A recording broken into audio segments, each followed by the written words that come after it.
중심으로 하여서 돈 너무 많아도 걱정, 너무 없어도 걱정, 이러한 제목으로 우리 잠시 말씀을 나눌까 합니다. 우리는 지난주 마가복음 9장 42절에서 48절을 살펴보았는데요. 주님은 유난히 급진적 표현을 많이 하고 있음을 우리가 살펴보았죠. 내 손이 너를 죄짓게 하거든 그것을 찍어버리라. 내 발이 너를 죄짓게 하거든 그것을 찍어버려라.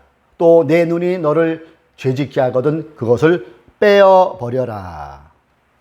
이러한 주님의 급진적 표현이 오늘 본문에서도 보면 발견되어짐을 보게 돼요. 21절을 한번 볼까요? 예수께서 그를 눈여겨보시고 사랑스럽게 여기셨다. 그리고 그에게 말씀하셨다. 너에게는 한 가지 부족한 것이 있다. 가서 내가 가진 것을 다 팔아서 가난한 사람들에게 주어라. 그리하면 내가 하늘에서 보화를 차지하게 될 것이다. 그리고 와서 나를 따라라. 주님의 이런 거침없는 급진적 표현은, 이런 발언은 그 당시 유대 종교 지도자들의 미움을 사기에 충분했고, 이 미움이 종국에는 십자가에서 죽임을 당하는 요인 중 하나로 작용을 하게 되지요. 본문의 사건은 예수님께서 막 예루살렘으로, 고난을 당하시기 위한 예루살렘으로 올라가시려는 그때 일어난 일입니다. 17절, 예수께서 길을 떠나시는데 한 사람이 달려와서 그 앞에 무릎을 꿇고 그에게 물었다. 선하신 선생님, 내가 영원한 생명을 얻으려면 무엇을 해야 합니까? 주님께 달려와서 무릎을 꿇은 이 사람을 마태복음은 부자 청년으로 소개하고 있고요. 누가복음에서는 관원이라고 소개를 하고 있음을 보게 됩니다. 학자 중에는 이 사람은 그 당시 유대 사회에서 30세 정도를 간 넘은 사람으로 상위 5%에 속하는 청년이었을 것이라고 추측들을 하기도 합니다. 어쨌든 확실한 건 주님을 찾아온 이 사람은 유대인 중에서 소위 잘 나가는 사람 중에 한 사람임을 우리는 알 수가 있지요. 이런 그가 무릎까지 꿇고 주님께 이런 질문을 던집니다. 선하신 선생님, 내가 영원한 생명을 얻으려면 무엇을 해야 합니까? 이 사람의 질문에 주님은 이렇게 대답하시죠. 19절에 그 대답이 나옵니다. 너는 계명을 알고 있을 것이다. 살인하지 말아라. 간음하지 말아라. 도둑질하지 말아라. 거짓으로 증언하지 말아라. 속여서 빼앗지 말아라. 내 부모를 공경하여라 하지 않았느냐. 이렇게 말씀하시지요. 주님의 이 말씀은 10계명 중에 5계명에서부터 10계명에 이르는 것을 말씀하고 있는 것이죠. 그런데 이 사람이 기다렸다는 듯 바로 대답합니다. 20절. 그가 예수께 말하였다. 선생님, 나는 이 모든 것을 어려서부터 다 지켰습니다. 이 부자 청년은 자신이 이렇게 대답하면 주님께서 너의 믿음이 참으로 크도다. 너에게 영생이 있을지어다. 이런 대답을 기다렸을 거예요. 그런데 그런 대답이 안 나옵니다. 주님은 칭찬받으려는 기대에 부풀어 있는 부자 청년을 사랑에 담긴 눈길로 이렇게 바라보시다가 이렇게 말씀하시죠. 21절을 보세요. 예수께서 그를 눈여겨보시고 사랑스럽게 여기셨다. 그리고 그에게 말씀하셨다. 너에게는 한 가지 부족한 것이 있다. 가서 내가 가진 것을 다 팔아서 가난한 사람들에게 주어라. 그리하면 내가 하늘에서 보화를 차지하게 될 것이다. 그리고 와서 나를 따라라. 엥? 내가 가진 것을 다 팔아서 가난한 사람에게 주어라. 그 부자 청년의 입장에서는 멘붕이 왔을 거예요. 주님의 이 대답에. 그리고 이후 청년의 반응이 22절에 나오죠. 청년의 반응을 한번 눈여겨보십시오. 그러나 그는 이 말씀 때문에 울상을 짓고 근심하면서 떠나갔다. 그에게는 재산이 많았기 때문이다. 예수님 당시 바리새파 랍비들을 중심으로 지키는 율법 안에는요, 본인이 가지고 있는 재산의 5분의 1 이상을 넘어서는 자선에 사용해서는 안 된다는 규정이 되어 있었다고 합니다. 이러한 율법적 기준은 이미 예수님 당시 1세기경에 일반적으로 통용되어 있던 율법이었습니다. 그러니까 주님이 부자 청년에게 말씀하신 내가 가진 것을 다 팔아서 가난한 사람들에게 주어라를 율법에 적용하면 재산의 5분의 1에 해당되는 것으로 이해할 수가 있지요. 내가 가진 것을 다 팔아서는 그의 재산 중 일부만 팔아서 사람에게 나누어 주라는 말씀으로 들을 수가 있다는 얘기지요. 그런데 이 부자 청년은 어렸을 적부터 십계명을 철저하게 지킬 정도로 율법에 철두철미한 사람이었는데 이것을 몰랐을 리 없었을 거예요. 이게 그에게는 큰 부담으로 다가오게 됩니다. 무엇이요? 그에게 많은 물질이 큰 부담이 되었다는 거예요. 주님의 이 말씀에 부자 청년은 금방이라도 눈물을 뚝뚝 떨어뜨릴 정도의 표정으로 한숨을 푹 내쉬면서 뒤돌아갑니다.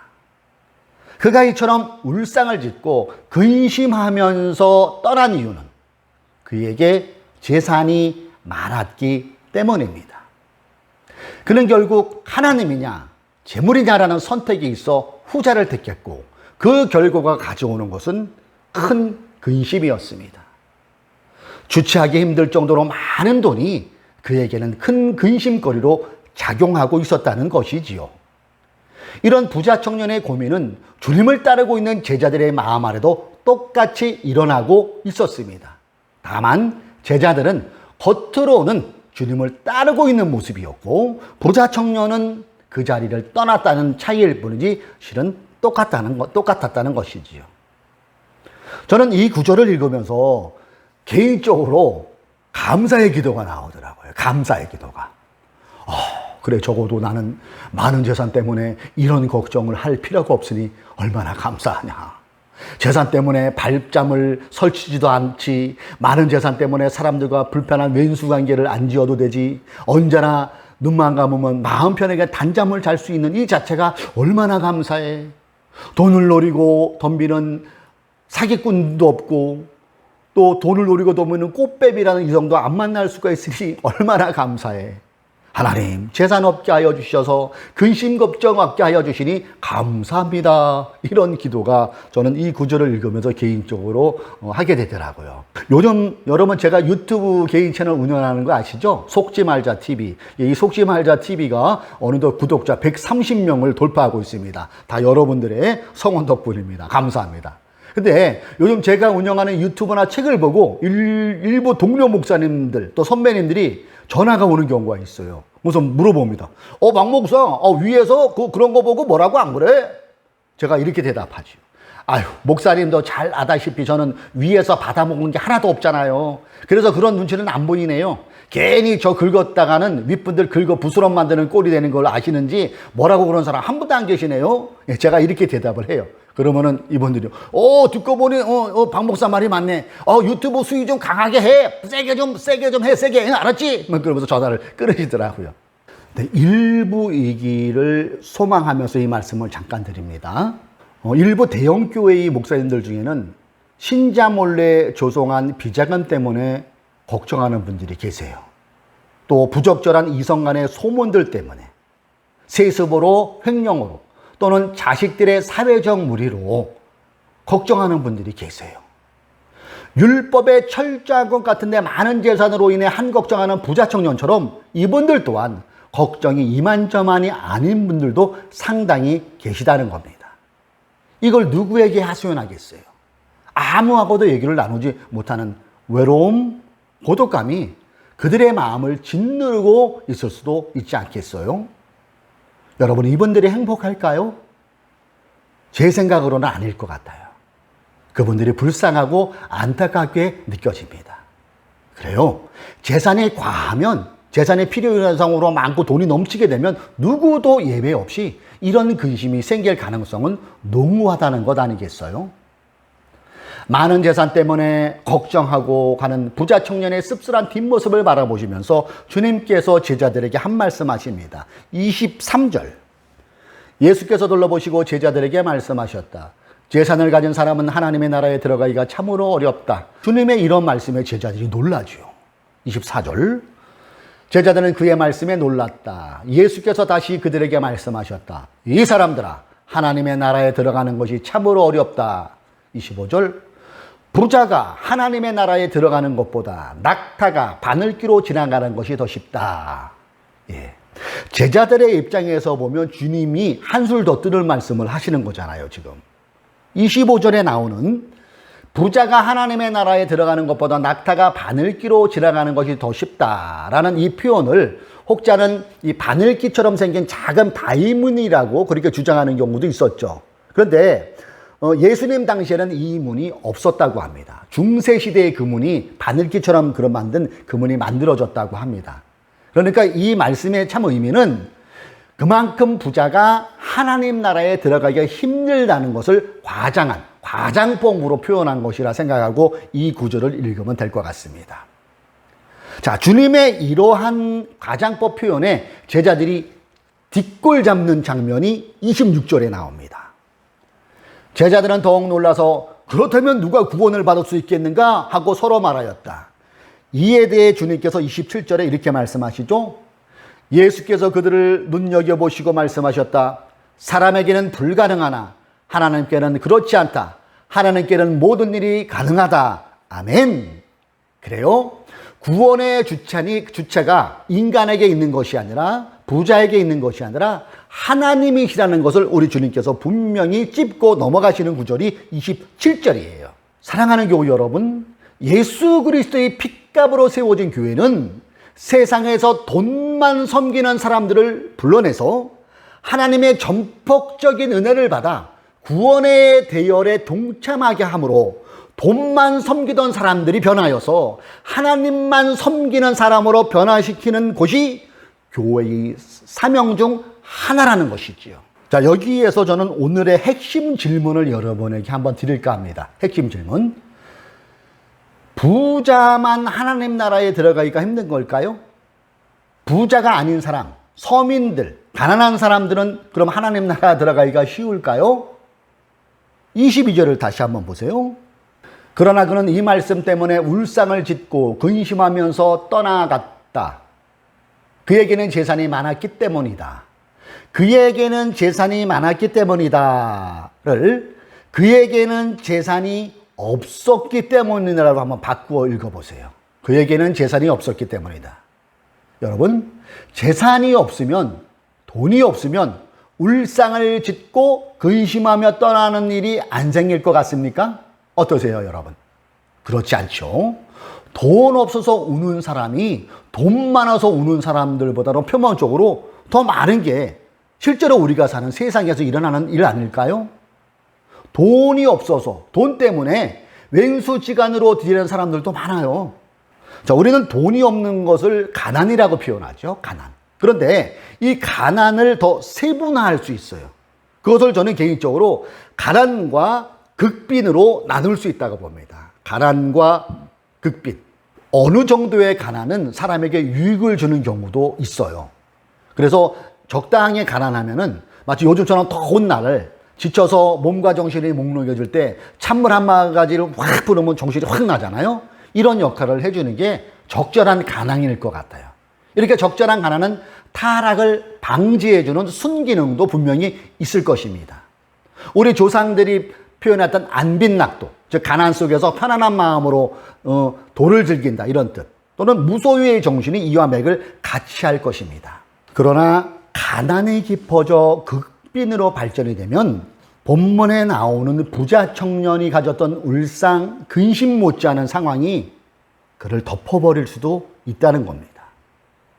극빈은 몹시 가난하다는 말인데 이렇게 몹시 가난한 시간이 점점 길어지면은 인간에게는 소위 멘탈의 정신의 지진이 나기 시작하는 거예요. 지진. 극빈의 장기화는 마음을 통제할 수 없을 지경까지 이르게 하고 소외감도 느끼게 하고 대인 기피심도 생기게 한다는 것입니다. 열등감에 빠져버리고요. 상대에게 아예 마음을 닫아버립니다. 교회 같은 공동체와의 교류 또한 스스로 차단시켜버리는 게 극빈이 주는 아픔이에요. 여러분, 인간에게는 기본적인 의식주는 반드시 필요하다고 지난주 설교에서도 제가 말씀드린 것 기억나시죠? 그래서 국가가 이 부분을 잘 감당해 줘야 되고 정치인들이 이러한 것에 대한 제도를 잘 만들어주는 게 정치 잘하는 것일 거예요.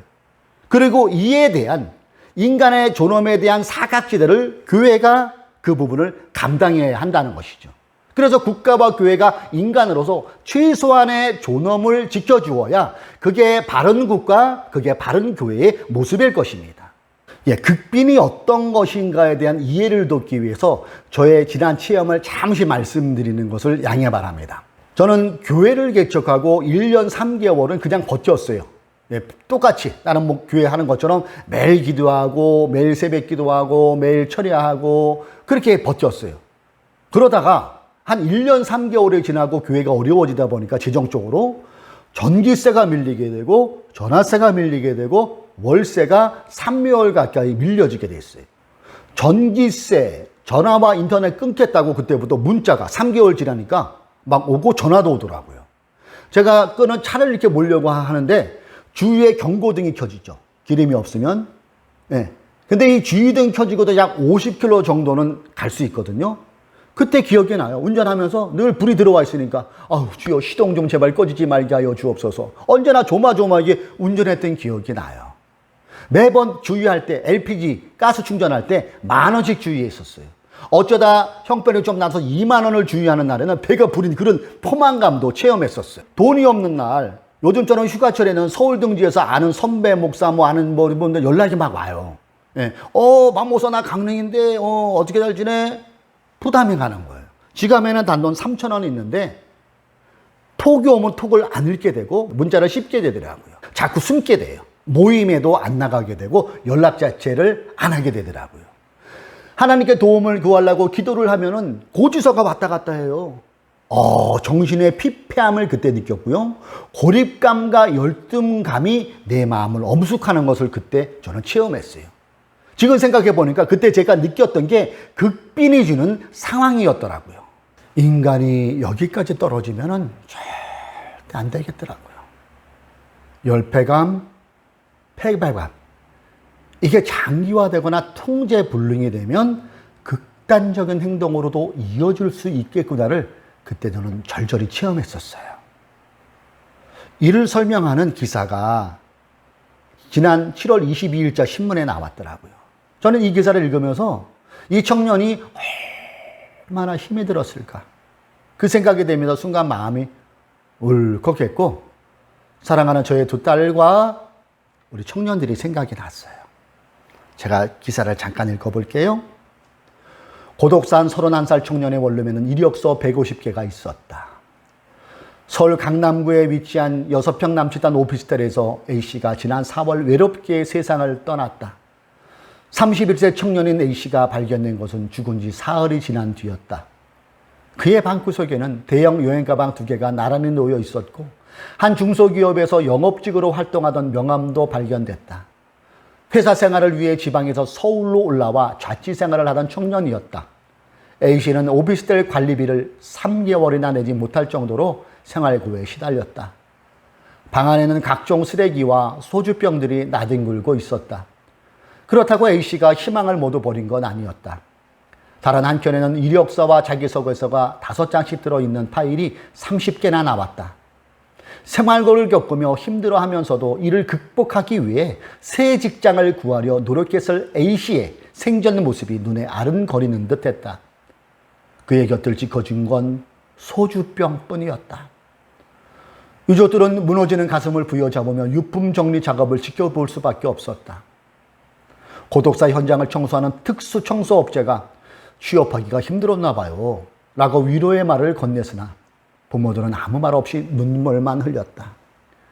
A씨 어머니는 우리가 잘 살았으면 아들이 이렇게 떠나지는 않았을 것이라며 스스로를 자책했다. 1인 가구 증가와 취업난이 겹치면서 이곳 상급 청년들이 고독사하는 경우가 많아졌다. 청년들의 고독사 증가는 통계로도 확인된다. 최혜영 더불어민주당 의원실에 따르면 전국 17개 광역지자체가 집계한 10대에서 30대 무연고 사망자 사례는 2017년 63건으로 지난해 100건으로 늘었다.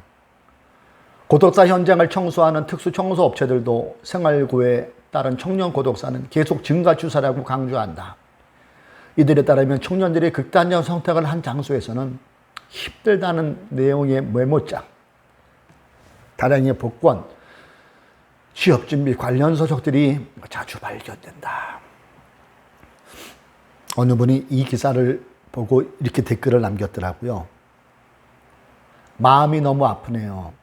우리 다들 너무너무 행복해서 사는 건 아니겠지만 벼랑 끝에 몰린 그 마음이 어땠을지 감히 상상도 못하겠습니다. 인생이 막막할 때 힘내라, 용기를 잃지 말고 꿈을 향해 나아가란 말이 얼마나 의미 없고 잔인한 말인지 느껴본 사람으로서 어떤 위로의 말도 못하겠어요.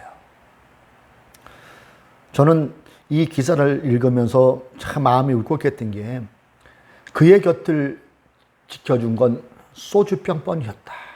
그의 저희의 마음을 힘들게 하더라고요.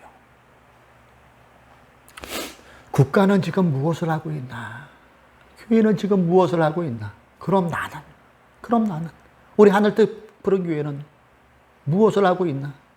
그의 곁을 지켜준 건 소주병이 아니라 그의 곁을 지켜준 건 국가요. 더 나아가 그의 곁을 지켜준 건 교회요. 그의 곁을 지켜준 건 그리스도인 우리가 되어야 되지 않게 하는 그런 생각을 해보았습니다.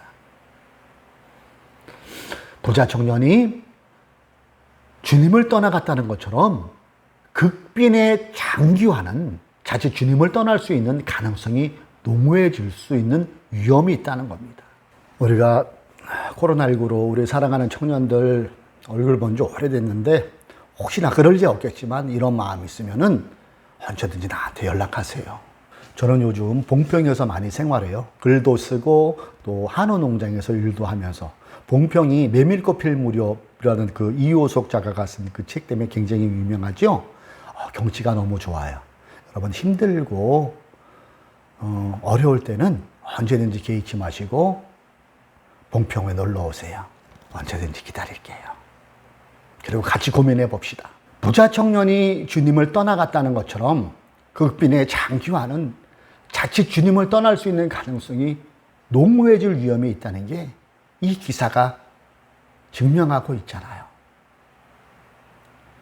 저는 오늘 설교의 결론으로 잠언 30장을 여러분과 함께 읽어보았으면 좋겠어요. 잠언 30장 7절부터 9절 제가 읽어볼게요. 주님께 두 가지 간청을 드리니 제가 죽기 전에 그것을 이루어 주십시오. 허위와 거짓말을 저에게서 멀리하여 주시고 저를 가난하게도 부유하게도 하지 마시고 오직 저에게 필요한 양식만 주십시오. 제가 배가 불러서 주님을 부인하면서 주가 누구냐고 말하지 않게 하시고 제가 가난해서 도둑질을 하거나 하나님의 이름을 욕되게 하거나 하지 않도록요 주십시오. 네. 이 글을 쓴 사람이 아굴이라는 사람이거든요. 이 아굴의 기도가 저와 여러분의 기도가 되었으면 좋겠어요. 그러므로 부자 청년이 울상이 되어 근심하며 가는 상황이 우리 삶에서 재현되지 않기를 간절히 소망해 봅니다. 우리가 부자일 때나 가난이 더 극해져서 극빈일 때나 하나님을 떠나거나 교회 공동체를 떠나는 일이 절대로 일어나서는 안 될 것입니다. 그런 의미로 잠언 30장에 나오는 이 아굴의 기도는 우리가 날마다 할 우리의 기도가 되어야 되지 않을까요? 돈은 너무 많아도 걱정, 너무 없어도 걱정, 맞아요. 돈은 너무 많아도 걱정, 너무 없어도 걱정. 저희 짧은 50 중반 삶을 보면서 보면은 맞아요. 그 말이 맞는 것 같아요. 그러나 지혜로운 신앙인은 우리의 일상 곁에 항상 언제나 머물러 있는 돈을 잘 다스리는 사람일 것입니다. 지혜로운 신앙인은 돈에 치이는 사람이 아니지요. 돈을 떠받들고 사람 또한 아닐 것입니다. 지혜로운 신앙인은, 성령 충만한 신앙인은 돈에 고삐를 걸어 돈이 나를 움직이게 하는 게 아니라 내가 돈을 움직이게 하는 사람일 것입니다. 돈이 주체가 되는 게 아니라 내가 주체가 되는 사람이 지혜로운 신앙인이라는 그 얘기죠. 그런데 문제는 돈이 너무 많을 때든지 아니면 돈이 없어 극빈의 그 기간이 장기화가 되면은 내가 쥐고 있는 고삐를 내 스스로 조정하기가 너무나 힘든 게 이게 현실이잖아요. 재산이 너무 많거나 너무 적으면 내가 끌려갈 수 있잖아요. 그렇기 때문에 잠언에 나오는 아굴의 기도가 우리에게는 꼭 필요한 겁니다. 저를 가난하게도 부유하게도 마시고 오직 저에게 필요한 양식만을 주십시오. 제가 배가 불러서 주님을 부인하면 주가 누구냐고 말하지 않게 하시고, 제가 가난해서 도둑질을 하거나 하나님의 이름을 욕되게 하거나 하지 않도록 하여 주십시오. 돈이 너무 많아도 걱정, 너무 없어도 걱정하는 우리의 일상에서 돈에 치이거나 끌려가는 자가 아닌 돈을 밟고 끌어가는 지혜로운 신앙인이 되시기를 주님의 이름으로 축복합니다.